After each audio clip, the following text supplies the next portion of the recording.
Right, in this video I'll be talking about the Asus GTX 670 Direct CU2 Overclockers Edition. I picked this up for Overclockers UK, £189 pre-order. The pre-order was, for like 2 days before. I saw it quite a few days before that, and I'm quite impressed. Looked at a few reviews. I've been going for a more green overview in my case. I'll show you my case later on, and I'm going to compare this against my original card. I had a GTX 480 which I picked up off of eBay for 90 quid. It was a gigabyte one which didn't have the stock cooler, because I couldn't stand how loud the stock cooler was and how much heat it was putting out, and I only at 71 degrees with Prime 95.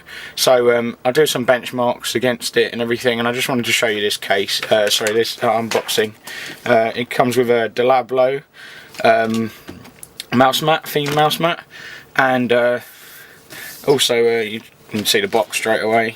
Direct CU2 cooler, a 20% cooler, vastly quieter. I do like ROG theme stuff. I have got a Asus G73 which I did purchase in the past, so I am quite a fan. I'm not a die-hard fan, that's why I wasn't so interested, but at this price I thought it was a brilliant bargain.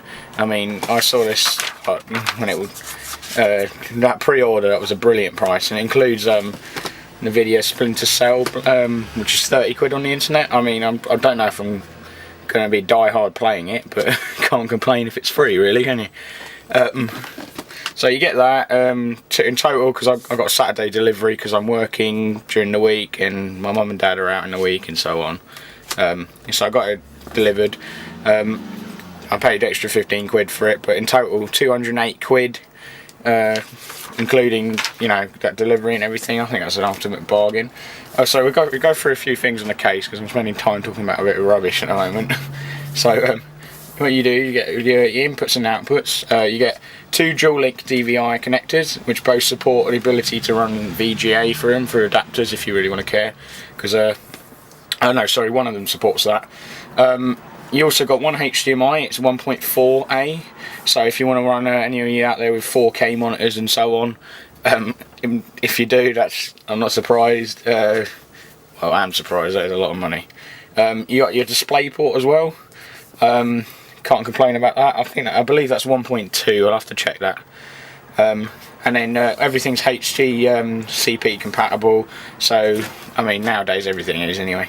It's DirectX 11 graphics card. OpenGL GL 4.2. Don't really see much else to talk about. Serial number, part number, so on. And get into opening the card itself, I think.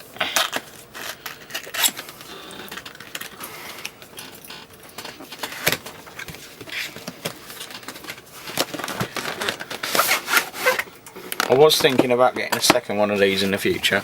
Because I was looking originally to spend about 300 quid on a 360 on a graphics card, so get two of these for 360 almost.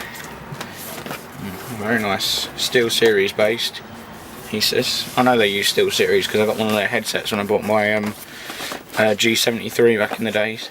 So licensed Blizzard product. Quite good quality, to be honest. You'd probably happily spend 10 quid on that online, so can't complain if that's included. Here's your driver, CD, user manual, quick start guide, so on, if you're really interested. 60 million languages for all you people out there. Quite likely people watching this are English, but anyway. Or US if you're out there. It's your driver CD. Probably your best bet is go straight to NVIDIA's website. I might go straight to Asus's website and pick up the Asus tuning software from that directly. There's a graphics card. Accessories. Really, if you're powering one of these cards, you shouldn't be looking at these adapters, but you did get one. 6-pin to 2 Molex adapters. Of all those people out there, I've been making computers and building computers for about 10 years now, and I would recommend you always buy a decent power supply. I mean, for example, even if you're doing something like an i5 and i3 build, still look at a Corsair, a Cooler Master, OCZ, anything like that, a decent power supply. I mean, overclockers are quite a good choice, Scan as well. Custom PC, I tend to read that magazine, they tend to give you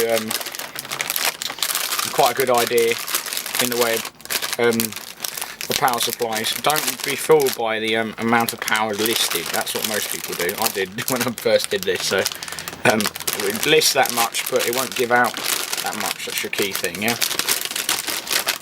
All right. So also the other thing I don't recommend is you touch that, which they do on videos and so on. But gorgeous looking black backplate. It's to do two things with this one. It supports the card because the cooler's quite heavy, and also there is memory chips at the back, so it does cool the memory chips. So you go to some of the most of the GTX 670s don't have the backplate to cool it. So if you think of it like you want to overclock the memory, you're pretty much screwed, aren't you? Because you're not getting it cool. I'll go through the things on the card anyway. First time I've seen it in person, as you can tell. It's very nice at the top actually. It's going to be sitting out. I've got a side window on my case. I've got a Corsair, Corsair 350D with a side window. I'll show you it later, like I said before. This is the first video. I've never done videos before, so I'm just trying not to sound like a twat. Damn, the video's quite hard, but anyway. You got two 6-pin PCI Express adapters. There's your two SLI connectors. There's a bit of debate on the internet about this, but officially NVIDIA say they support 4-way SLI with GTX 670s. But if you don't think you really need to run 4-way if you're looking at this anyway. I mean, only for benchmarkers and things like that if you're really interested. So I'll take those off as well if when I'm installing it. I mean, most people, I've seen people leave them on when they install it in the case, but I know it probably won't get hot, but if it gets melted on there, it's not really a good idea, is it? Oh, you got your two fans, copper heat pipes, which are chrome plated. There's your DVI, there's your two DVI connectors. As you can see, I was right. There's a VGA there. You see the 4 pins. That doesn't support VGA. Both dual link DVI. 1.4 and a DisplayPort 1.2. And then your PCI Express Gen 3 bus. I don't know how well you can see down the camera actually. You can see the because there's a 4 gig version of this card. You can see this little solder points where they would put the extra memory. So you actually get 1, 2, 3, 4 on this side, which is actually not cooled by a plate or contact with the heatsink. It's cooled by the air, hopefully running through it. As you can see, there's a little vent hole there. So the idea is the air runs underneath it as well, because it is getting sucked in through the bottom of the plate, the air. So at the bottom of the fan, sorry. So it does cool it on the way up, and then on the back is another 4. In total there's 8. And if you had the 4 gig version of this card, you're looking at 16. Overclockers have the 4 gig version of the card for about 229. But the only problem with getting a 4 gig version of this card, I mean, it is a nice idea to have a 27-inch monitor, and then you can run 1600p and 1440p. On those resolutions, most people think about 4 gig cards. The only problem is you only got 256-bit memory bus on this card. I mean, you should be looking, if you're running that those sort of resolutions, overclockers for 189, the HD AMD Radeon HD 7850. Which is 3 gigabytes of memory, but the key thing is got a 384-bit memory bus, which means the memory can access, the card can talk to the memory quicker. It's no good having 4 gig of loads of memory when you can't access it quickly, isn't it? Is it? So it's almost pointless. The reviews against this gets a couple frames higher than the 4 gig version of the card, but honestly, I mean, you're spending 40 quid more, it's a bit pointless. Also, this one, there's no point in getting the GTX 680. I mean, it is a nice card, don't get me wrong, and it is a selected, because the chip under is a GK 104 chip. The Titan and the GTX 680 run a GK 110 chip, which is made for supercomputers and so on. That's why it's called a Titan, which is quite... Anyway, but the 104, this is a slightly cut down. You got 1,366 cores. Total you can get is 1,500 and something, which is what the GTX 680 comes with. Seriously guys, do not spend £269, £280, which overclockers now have them for. Save that 100 quid, get something, I don't know, a better cooler, maybe an SSD. That's a better bet, because seriously, that comes pre-stock level GTX 680. This does. What's the point in spending that money?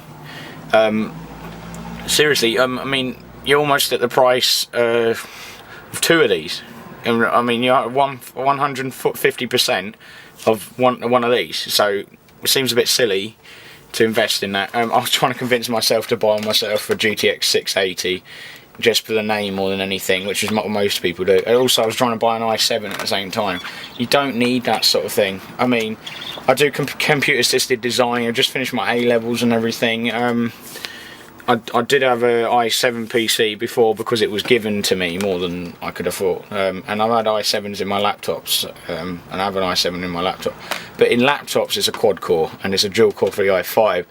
In desktops they're both quad cores, so they both run almost at the same speed. You get the K versions, you can overclock them. It's only slightly less cache. It's not a massive deal, so I went and got an i5 for the desktop now. I sold my old build because it was quite big. I had 2 GTX 295s in quad SLI, which is ridiculous. The macro stuttering problem happened. I overclocked the CPU, so I ended up only using like one of the cards half the time. So it was a nice card, don't get me wrong. It had a nice big amount of memory. It was quite impressive. But and I got it for free. So, sorry about that. The camera's battery ran out, and I'm using my SLR and tripod to do this because I want my 2 hands free. Yeah, we'll do benchmarks of the 480 that I've got at stock configuration. So for people out there who store 480s and so on, or 460s, that's probably a good benchmark to work on, because you know your rough speed difference between it, like the 460s, so much difference percentage. I think it's 30% or something less. And then I'll do overclocked, which is equivalent to 580 for people out there with 580s and looking to upgrade to this. And then I'll do benchmarks of this. I'll do 3D Mark Vantage as well, 3D Mark 11, Prime 95 to see how hot this gets, and just to get the sort of a rough idea. I mean, 189 for this card is a, I don't want to swear, is a bargain. It's a real bargain. I wasn't really planning on getting a graphics card because I'd rather wait to the DirectX 12 ones. There's not a real need to get one, but I'm hoping this is going to prove me wrong, because 189 quid is it's almost a steal for this card. I mean, I remember when it was ridiculous, 400 nearly.